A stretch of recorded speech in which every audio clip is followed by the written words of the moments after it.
guys, we are finally back in Singapore after being in Bali for 3 weeks. So today's video is going to be a very chill video because we're going to be sharing some tips from our 3 weeks in Bali. When we went on the trip, we weren't alone. We were accompanied by a few others from other departments.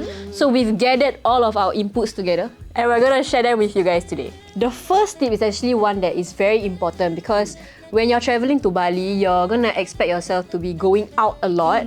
So the first tip is actually to avoid the monsoon season. So the monsoon season is from October to April. We went in March. We went in March to March April. to start April. Yeah, so when we went, it was kind of already ending, like the monsoon season was already ending. But so it was still very wet. Yeah. No, actually we were quite lucky. Just nice we get in the car then suddenly heavy rain that kind. But our colleagues, they got caught in the rain, their schedules were all changed and all. And especially because Bali, it's like, you know, a lot of water sports, a lot of outdoor activities. For instance, when we went to the Bali swing, that was an outdoor kind of activity, right?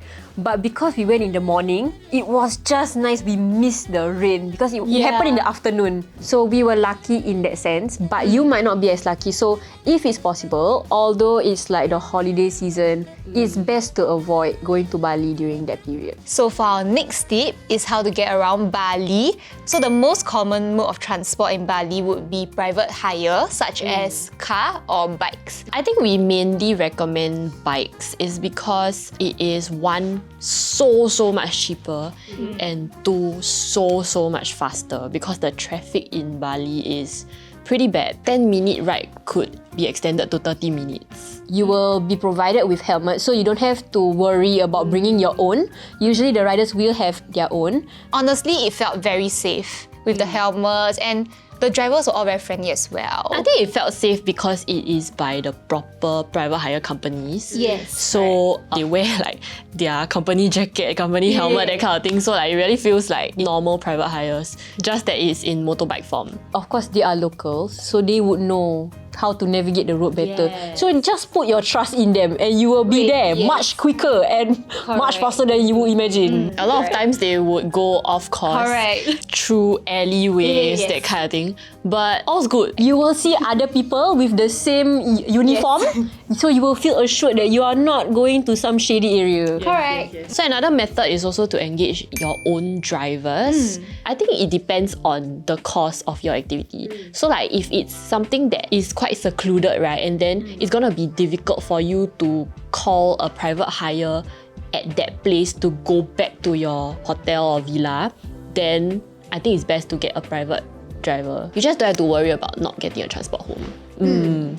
I think it's also quite convenient if, let's say, you intend to go multiple places in a single day, and then you just want to have that ease of convenience and like the ease of knowing you will always have a transport for the entire day. Also helps if you're in bigger groups too. You can all be together. And actually price-wise, right, if you're talking about the car option for private hires, getting your own driver usually is cheaper. The private hires, they charge by distance, right? Distance, time. Peak hours also. Yeah, peak hours, traffic probably. We had an experience where our private driver for two-way, it's like the same price as one-way for the private hire. So the next tip is one of the, I would say, more important tips for going to Bali. Avoid consuming their tap water.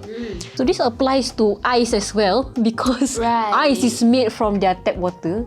So also in that sense, try to avoid. So based on my experience, my skin became pretty sensitive. Like when I put on my moisturizer, my daily moisturizer, which I use back home, it started to burn. Right. Yeah, my skin started to burn. I'm pretty sure it's the water that's doing what it's doing because once I reach back home, Everything's fine. everything's fine. All is good. What we did was that we stocked up a few bottles at one go because you might not also be living near a convenience store where you can just get water. So if you think you live a bit of a distance, try to get as much as you can at one shot. Or if you decide that you have a car at that point of time, stock up as much as you can. Chunk it in your car. We have a photo of us on our first day and the back seat all is just flooded. 1.5 liter bottles of water. The next tip is actually some items that we recommend. Actually, there's only 2. We've already tried them for 3 weeks and they are really, really effective and helpful. So the first one is actually the mosquito repellent. It smells great because I think there's this like a hint of like rose or flower or something like that. So it's in this bottle. They also have it in lotion form. Throughout the course of our Bali trip, there were not much mosquito bites. We went to Mount Batur. We were in the jungle. There were mosquitoes everywhere. Did we have a single mosquito bite? No! Oh my god! Wow, it's really very effective. You're thinking that it's effective, right? Yeah. I even bought 2 bottles. I didn't even finish the first bottle. Yeah, I have an unopened one at home. So the next item is actually the motion sickness pills. So they come in these like small packs, but I think there's quite a few inside. It's very easy. So it's very small. Yeah, coming from her. I can't swallow pills. So really, good job. The first time we put it to the test was actually when we went to Mount Batur and we took the jeep. There were a lot of Steep slopes, bumpy roads, Yeah. super bumpy roads. Yes. It's like constantly Right, like that. We also took ferries to Nusa Penida. we took the boat ride to go snorkeling. Yes, Oh, yes. boat. So there were a lot of moments when it was just at a still, so it was just like on the waves. But see, not a single vomit. You're actually only supposed to take half a pill because it's actually very strong. Yeah. So I still went ahead to take a whole pill because I'm very prone to motion sickness, right?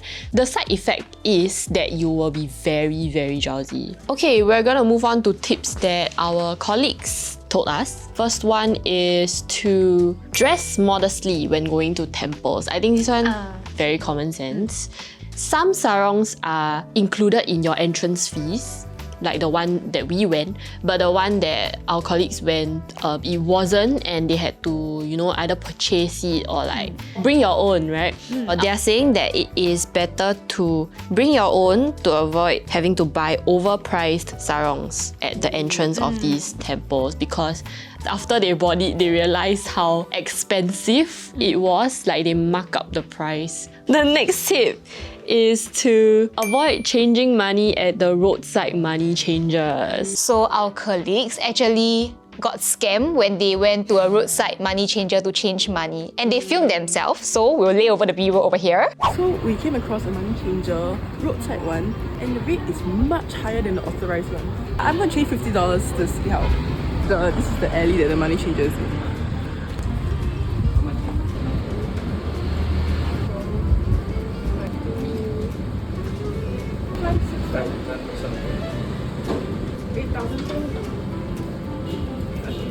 And actually, I don't think you need to change that much cash. Because there are so many places where you are able to use card, you can get away with like going cashless.